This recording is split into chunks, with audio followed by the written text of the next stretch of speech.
Good morning students, this video is for class 6 and today we'll continue chapter 6 of geography, that is different landforms of the earth. So in this chapter we'll come to know about the different types of landform present on our earth.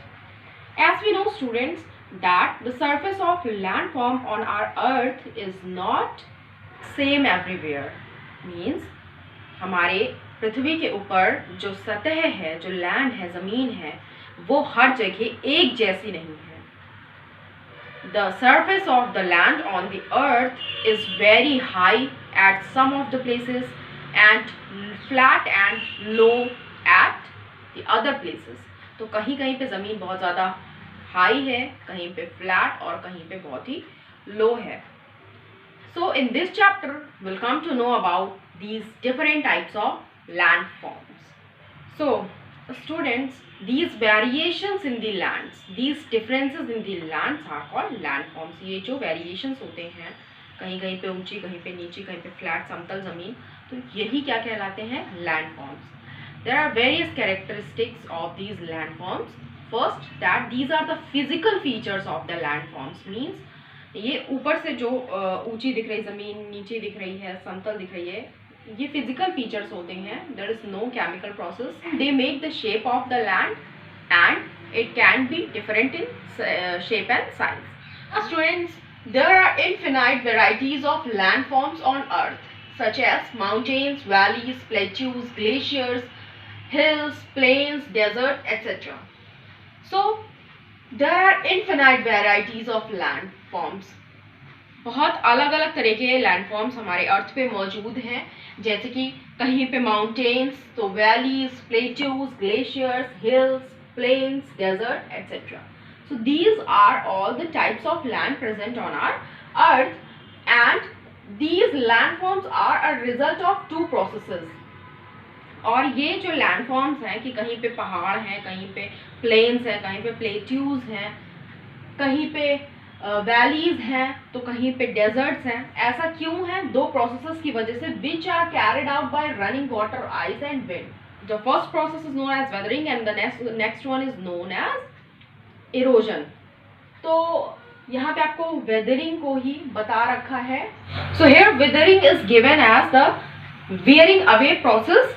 So all these because of running water, ice and wind, and the process that leads to the rising and sinking of the earth's surface.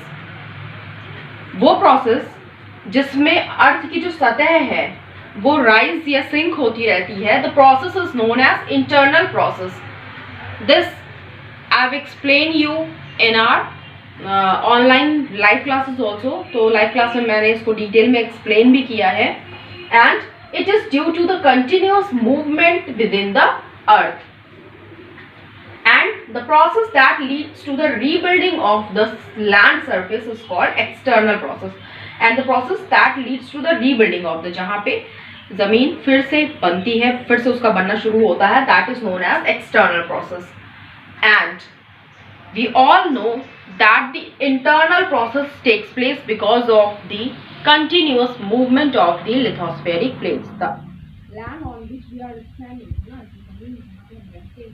वो continue लगातार movement में and लगातार move करती है, but the motion is very slow. Land is still in motion, but the motion is very very slow, which we cannot feel. इसलिए इसको नहीं visible. Bearing away, मैंने बताया दो प्रोसेस होते हैं. तो first one is bearing away and the next one is erosion. So bearing away of the surface of the earth is called erosion.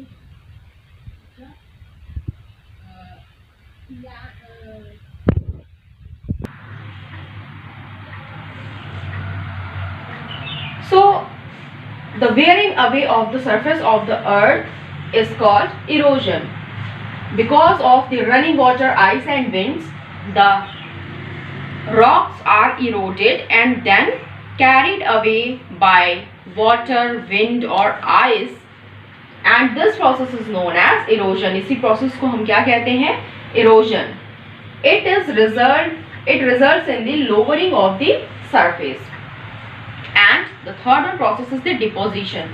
The process in which layers of a substance are formed inside something means the broken materials, जो छोटे छोटे पत्थर के कण जो अभी इरोड हुए थे रनिंग वाटर की वजह से, विंड की वजह से, आइस की वजह से, अभी जब वो कैरी अवे होते हैं मीन्स पानी के साथ, विंड के साथ एक जगह से दूसरे के मूव करके जाते हैं और धीरे धीरे डिपॉजिट होते जाते हैं, इकट्ठा होते जाते हैं, उस प्रोसेस को हम क्या कहते हैं? डिपोजिशन। और इसी की वजह से लैंड फॉर्मेशन होता है, जमीन का बनना शुरू होता है। And different landforms can be majorly categorised into following 3 categories. There are different types of lands and majorly we can classified into 3 categories. The first one is mountains, the next one is plateaus, and the third one is plains. So first we'll come to know about mountains. Mountains, the large natural elevation, altitude, height, है ना? So the large natural altitude of the earth's surface rising abruptly from the surrounding level is called a mountain. So the natural elevation means जो हमारी जो सतह है ज़मीन की, उससे जो एल्टीट्यूड, जो हाई एल्टीट्यूड्स हैं, जो ऊंचे लैंड सरफेस हैं जो हमें नज़र आते हैं, वो क्या कहलाते हैं? Mountains. And some characteristics of the mountains are: the mountains may have small peak and a broad base. means mountains कैसे होते हैं? नीचे से बहुत चौड़े होते हैं, बहुत ब्रॉड बेस होता है, उनका जो बेस होता है वो बहुत ज़्यादा ब्रॉड होता है, चौड़ा होता है, और ऊपर से कैसे होते हैं? बहुत ही पीक, जो उसकी जो चोटी होती है वो कैसी होती है? स्मॉल, छोटी. And mountains worry in their height and shape. हमारे देश में अलग अलग तरह के माउंटेन्स हैं. Even so mountains vary in their height and shape. means mountain, there are different types of mountains in our country and the world also. दुनिया में अलग अलग तरह के माउंटेन्स हैं. तो सबका जो शेप और साइज होता है, आकार या फिर उनका जो साइज है वो अलग अलग होता है सबका. कुछ बहुत ज़्यादा ऊंचे होते हैं, कुछ कम, कुछ मीडियम. तो mountains are vary in shape and size. And mountains are considerably higher than the surrounding area. means जो हमारी नॉर्मल जो ज़मीन की सतह होती है, इसके कंपैरिजन जो लैंडफॉर्म होता है, माउंटेन्स मीन्स जो होते हैं वो बहुत ज़्यादा हाइट में ऊंचे होते हैं, हाई एल्टीट्यूड होता है. And they are the highest landform which occupies about 1/4 of the earth surface. हमारी जो अर्थ है उस पर जितना भी लैंड एरिया है उसमें से जो माउंटेन्स हैं वो 1/4 पार्ट, 1/4 पार्ट कवर करते हैं. मीन्स 1/4 पार्ट जो है वो किसका है? माउंटेन्स ही माउंटेन्स हैं हमारे अर्थ सरफेस पे, जो कि सबसे ज़्यादा ऊंचे लैंडफॉर्म्स में से एक हैं. सबसे ज़्यादा हाइटेड लैंडफॉर्म्स जो होते हैं वो क्या होते हैं? Mountains. And about half of the mountains have sharp slopes. और आधे पहाड़ जितने हैं दुनिया के, उनके जो स्लोप्स हैं बहुत ज़्यादा शार्प हैं.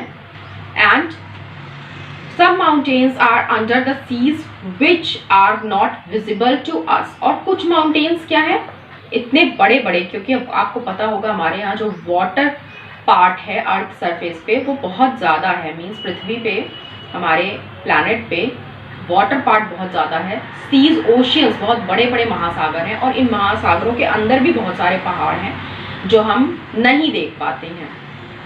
So the climate becomes colder as we go on a higher slope. जैसे जैसे हम ज़्यादा हाइट पे जाते आते हैं, एल्टीट्यूड बढ़ता जाता है लैंड सरफेस का, वैसे वैसे टेम्परेचर डाउन होता जाता है, ठंड बढ़ती जाती है.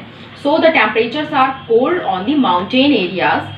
In some mountains there are permanently frozen rivers of ice called glaciers. कुछ mountains ऐसे भी हैं जहाँ पे जो rivers हैं वो permanently frozen हैं, means जमी हुई हैं, वो पिघलती नहीं है, जिसको हम क्या कहते हैं? ग्लेशियर्स कहते हैं. As we know that तो जैसे ये नदियाँ पहाड़ों पे जम जाती हैं, ग्लेशियर्स जिनको हम कहते हैं, इतना हार्श क्लाइमेट होता है जिसकी वजह से बहुत कम लोग माउंटेन्स पे रहते हैं. So very few people used to live on the mountains.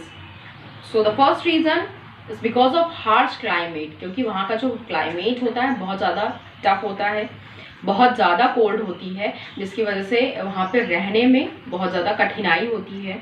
And less land is available for farming because the mountains have slopes, वहाँ पे क्या होते हैं, स्लोप्स होते हैं, ढलाने होती हैं, सो फार्मिंग इज़ नॉट पॉसिबल। बहुत खेती के लिए ज़मीन बहुत ज़्यादा उपलब्ध नहीं होती है, ये भी एक रीज़न है पहाड़ों में कम लोगों के रहने का। And travel is tough in the mountains, और यात्रा करना भी वहाँ पे सड़कें कम होती हैं, रेलवे लाइंस नहीं होती हैं, ये भी एक रीज़न है पहाड़ों पे कम लोगों के रहने का। And mountains that are located in a line are called mountain range और माउंटेन चेन्स। पहाड़ जो एक श्रृंखला में, एक लाइन में होते हैं, एक कतार में होते हैं, वो क्या कहलाते हैं, माउंटेन रेंज या फिर माउंटेन चेन। अ ग्रुप और a series of parallel mountains ranges are called mountain system. And the mountains which are in parallel form means एक दूसरे के पैरेलल जो माउंटेन्स होते हैं वो क्या कहलाते हैं, mountain system which x tends over hundreds of kilometres. Some mountain ranges are the Himalayas, Alps, the Andes, located in Asia, Europe, and South America, respectively. Now, in our next class, we'll come to know about the different types of mountains. जैसे मैंने अभी बताया, there are different types of mountains. अलग-अलग तरह के mountains होते हैं, तो हम उनके बारे में पढ़ेंगे in next class में. Till then, complete your homework. Thank you.